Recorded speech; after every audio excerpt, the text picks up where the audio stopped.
So from the moment the Kill Team 24 rules leaked online, I knew previous editions I'd used a cheat sheet like most people had done.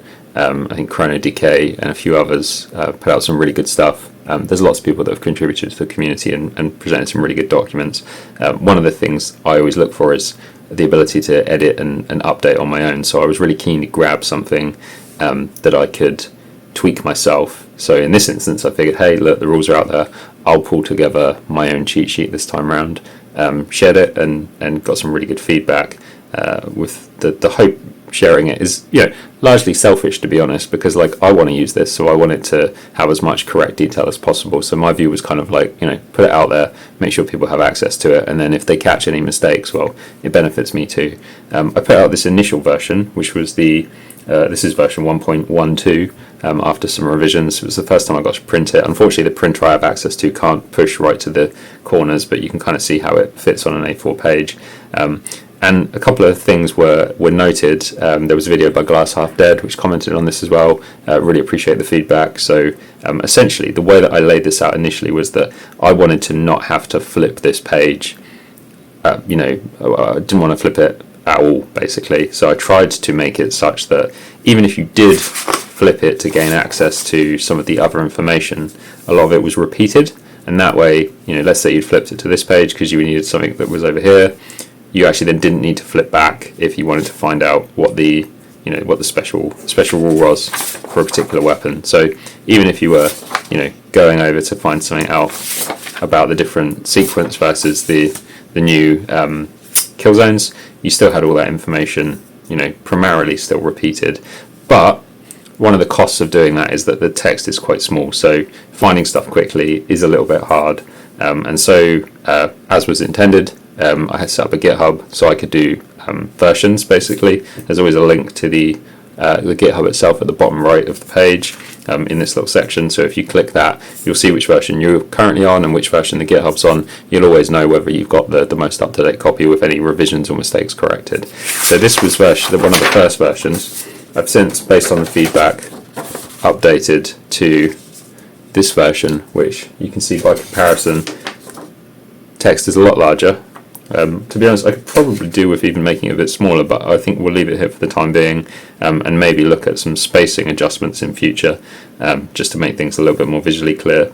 But this now removes that ability to have, say for instance, the special weapon rules just on both sides. But what it does do is mean that the text is more easily readable, and you don't have that duplication. So now it's one side and the other, but spread across, and hopefully is accurate on all of the various bits and pieces. There is an issue tracker in the GitHub, so if you spot something that looks incorrect, please raise an issue. I do my best to update it as quickly as possible, and I am monitoring it actively.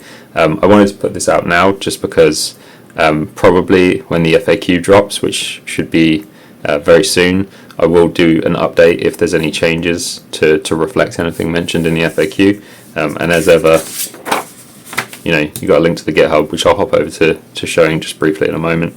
But just wanted to kind of put that out there to say, there's been some changes made, some updates made to make things a bit more readable, and anything that happens in the FAQ will get reflected here as well.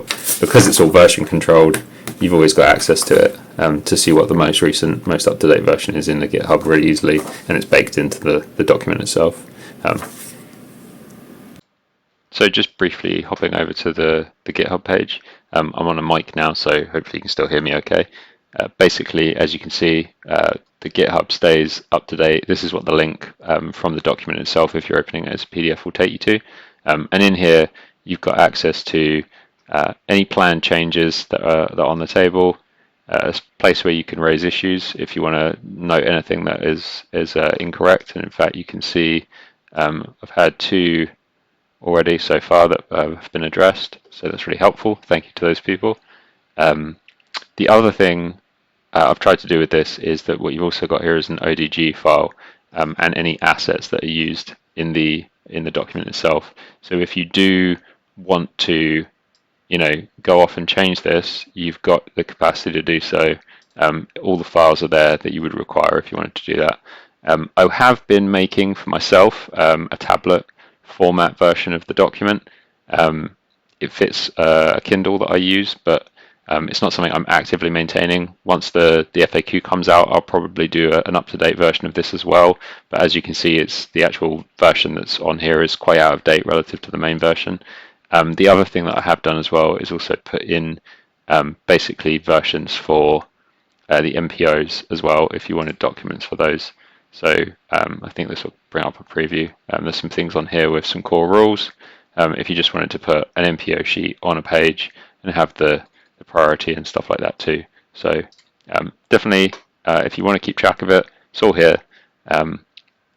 Following that link will always show you relative to the number on the document whether you're in the most up-to-date version, and that way there's at least some version control, and also people have access to the ODG if they want to go and change it, do their own thing.